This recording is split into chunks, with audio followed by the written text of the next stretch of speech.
I'm going to show you two different ways to do this question.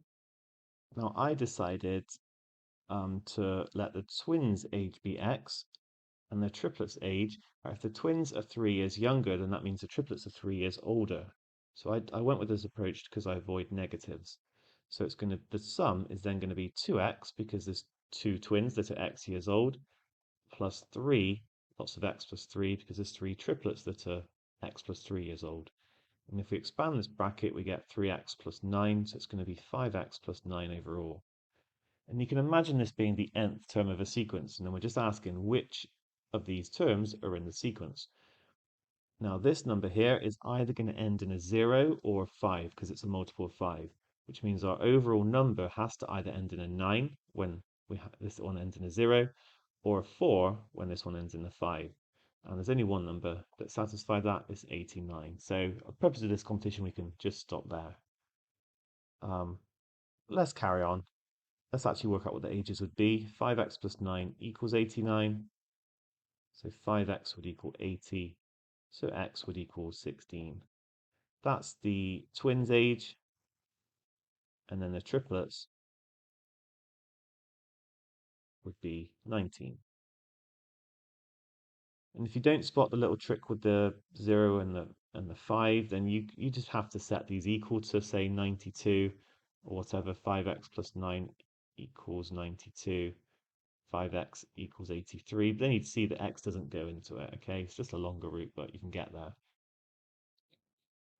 An alternative method, and maybe the method that you tried to use, is to actually go with kind of what they've said and say that the triplets are x years old, so that's going to be 3x.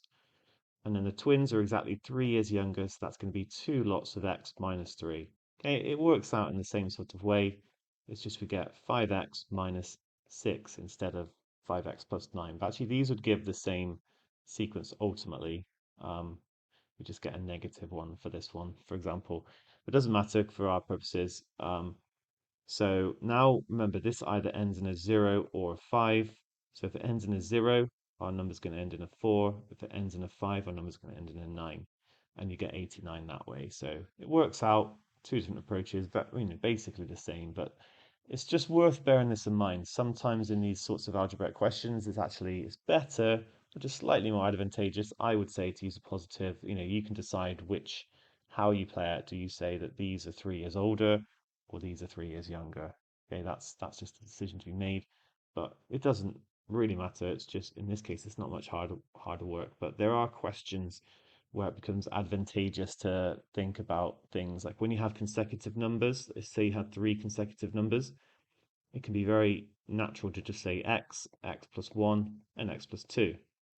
But actually, it's often better to say x minus 1, x, and x plus 1.